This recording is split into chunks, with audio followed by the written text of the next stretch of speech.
رادیو ممنوعه. رادیو ممنوعه. سلام عرض میکنم خدمت تمام مخاطبین عزیز چنل رادیو ممنوعه. امروز اومدیم تا براتون داستان یکی از اعترافات عزیزان رو بگیم. ضمناً این رو بگم که برای حفظ آبروی اشخاص اسمهایی که در داستان گفته میشه با اسمهای حقیقی متفاوته. قبل از اینکه بریم سراغ داستان یادتون نره چنل رو سابسکرایب بکنید و اگر از داستان خوشتون اومد ویدیو رو لایک بکنید و اعترافات خودتون رو میتونید به چنل تلگرام ما که آیدیشو در دیسکریپشن میذارم بفرستید. سعید هستم، 37 ساله از تهران. اولین باره دارم یه خاطره رو براتون می نویسم. سعی می کنم خاطره رو هم مختصر براتون تعریف کنم. امیدوارم فحش ندین، چون این اتفاقیه که برای من افتاده. یه جوری مقصرش من نبودم. قدرت شهوت باعث این ماجرا شد. من 7 ساله ازدواج کردم و به خاطر شرایط اقتصادی هنوز بچه ندارم. خانواده همسرم 2 دختر دارن که من دوماد کوچکترم. خواهرزنم هم یه سالی میشه طلاق گرفته و خونه پدر خانومم زندگی میکنه. اگه بخوام از خواهرزنم بگم اسمش سحره، 32 ساله، اندام و قیافه معمولی. خانواده‌شون هم تا حدودی مذهبی، البته نه زیاد. خانواده همسرم چون پسر نداشتن، دوماد اولشون هم تا جایی که از تعریفاشون شنیدم زیاد آدم نرمالی نبوده. این اواخرم که فقط با من باجناق بود، من زیاد ندیدمش. اهل رفت آمد نبود. از وقتی که خواهرزنم خونه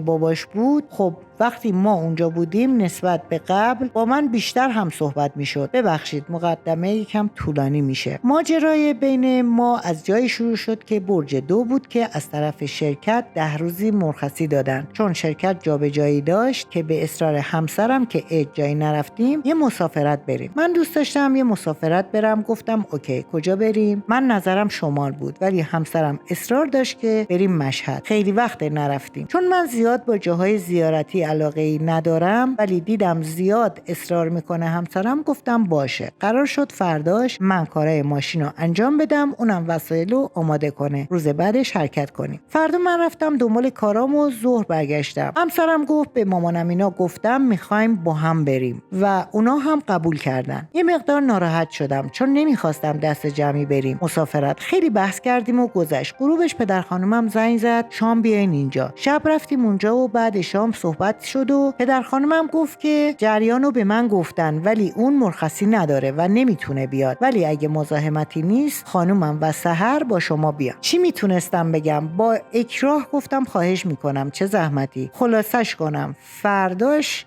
صبح زود حرکت کردیم. با کلی خستگی شب رسیدیم مشهد. یه خونه دربسته اجاره کردم و رفتیم. عین جنازه افتادم. صبح ساعت 9 بود بیدارم کردن. دیدم صبحانه حاضره. پاشو صبحونه بخوریم بریم حرم. انگار فقط اومدن گوله برن حرم. پیش خودم گفتم ولش کن دیگه، اومدی پس این چند روز رو باید در اختیار اینا باشی. بعد صبحانه آماده شدن و بردمشون حرم. تا ظهر اونجا بودیم. ظهر رفتیم بیرون، نهار خوردیم و اومدیم خونه استراحت تا غروب که گفتن دوباره شب میخوایم بریم حرم. تا اینجا که همه چی عادی بود. که از اون به بعد خواهرزنم دیدیم زیاد نرمال نیست. حالش جالب نبود. تو دلم گفتم بفرما. ضد حال شروع شد. میگفت حالت تهوع دارم و اینا. میگفتیم بریم دکتر، میگفت نه احتمالاً آب به آب شدم. خب ما یه روزم نبود اونجا بودیم. خلاصه شب حرم کنسل شد. همون نشستیم صحبت تا دیر وقت، ولی تو این تایم من چند باری حواسم به سحر بود که زیاد تو گوشیه، ولی چون تا به حال چنین چیزی از اینا ندیده بودم پیگیر نشدم. فردا شد رفتیم تو شهر و بازار و این ور اون ور تا بعد از ظهر، ولی سحر همچنان میگفت حالم زیاد خوب نیست و بازم چند باری تو بازار دیدم داره با گوشی ور میره. عصری برگشتیم خونه استراحت کوتاه که شب برن حرم و قرارشون این بود که شب و تا نماز صبح بمونن اونجا، که سحر گفت من خوب نیستم میمونم خونه استراحت میکنم. منم این وسط مونده بودم شب تا صبح حرم چیکار کنم. من که نه نماز میخونم نه علاقه به زیارت و اینا دارم. همون روز یه بار رفته بودم تو حرم و دیگه پیش خودم گفتم اینا رو میذارم اونجا تا صبح خیابونا رو میچرخم. شب شد، خانومم با مادرش آماده شدن، سحر هم مونده بود خونه. اینا رو بردم حرم، ماشین رو گذاشتم تو پارکینگ، پیاده اومدم چرخیدن. حدوداً تا ساعت 12:30 بیرون بودم. دیدم خیلی خوابم میاد. زنگ زدم به خانومم گفتم خوابم میاد. گفت ما تا نماز صبح اینجاییم، تو اگه خوابت میاد برو خونه، هم یه سر به سحر بزن ببین حالش بهتر شده یا نه، هم یه چرت بزن و بعد نماز زنگ میزنم بیا دنبالمون. گفتم باشه.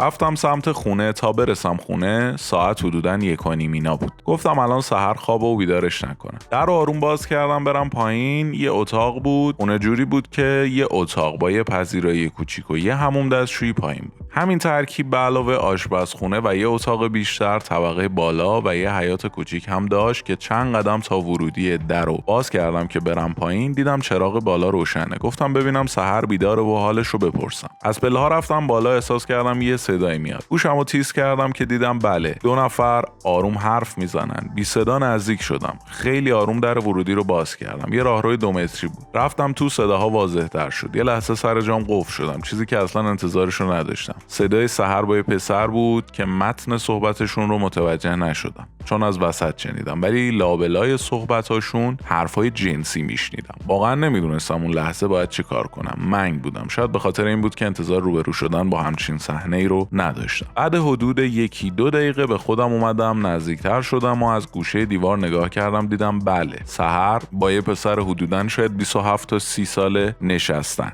و دارن کارهای بد میکنن. اصلا نفهمیدم چی شد. یهو رفتم تو. سحر منو که دید جیغ کشید. پسر منو دید سری خودش رو جمع کرد. تا به خودم بیام پسره فرار کرد. به خاطر آبروریزی دیگه تو کوچه دنبالش نرفتم. برگشتم خونه. سحر دست و پاش میلرزید. چیزی نمیگفت. نمیدونم شوکه شده بود یا دیگه براش مهم نبود. با همون تاپ و شورت جلوم وایساده بود که من توی این مدت ندیده بودم. بعد 10 دقیقه دیدم چیزی نمیگه. گفتم حالت خوب شد؟ مگه مریض نبودی؟ که یواش یواش شروع کرد اشک ریختن و گفت ببخشید تو رو خدا به کسی چیزی نگو. به جون مادرم اولین بارم بود و از این حرفا. یه جورایی دارم با حالش سوخت، نمیدونم چرا. گفتم باشه به کسی نمیگم، ولی عصبانی بودم. گفت قسم بخور. واقعا قیافش رو نگاه کردم و ناخودآگاه گفتم قسم میخورم. یه زمان کوتاه تو سکوت بودیم که سکوتو شکست و گفت بعداً همه چی رو بهت میگم، ولی الان اگه تو بخوای هر کاری دوست داری با من بکن، فقط تو رو خدا به کسی چیزی نگو باشه. گفتم یعنی داری خرم میکنی دیگه نه؟ گفت نه، به خدا هم یه کادو واسه توئه هم خودم. این حرفو که زد آشوبی در من شروع شد. یه نگاه بهش کردم و واقعا نمیدونم چرا یه حس شهوت شدید که تا به حال تجربهشو نداشتم در وجودم شکل گرفت و شل شدم. وقتی به خودم اومدم دیدم سحر کنارم نشسته و داره روی پاهام دست میکشه. نگاهش میکردم ولی اون چشماش به پاهای من بود و شهوت بر من غلبه کرد. دیگه اون لحظه به هیچی نمیتونستم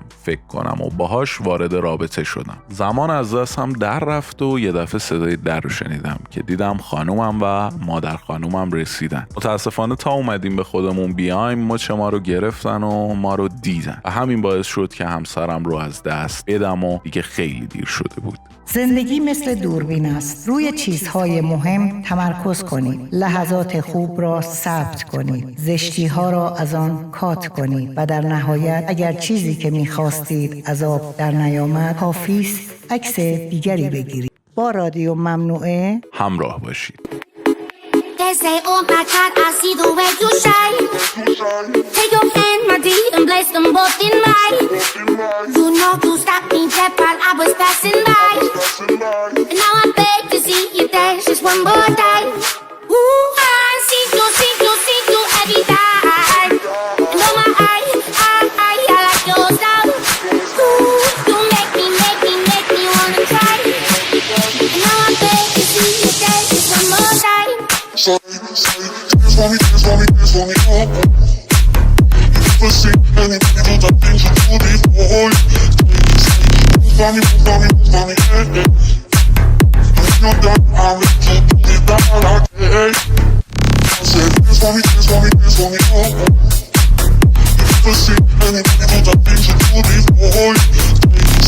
Move for me, yeah. And when you're done, I'll make you do it all again. I said, oh my God, I see you walking by. Take my hands, my dear, and look me in my eyes. Just like a monkey, I've been dancing my whole life.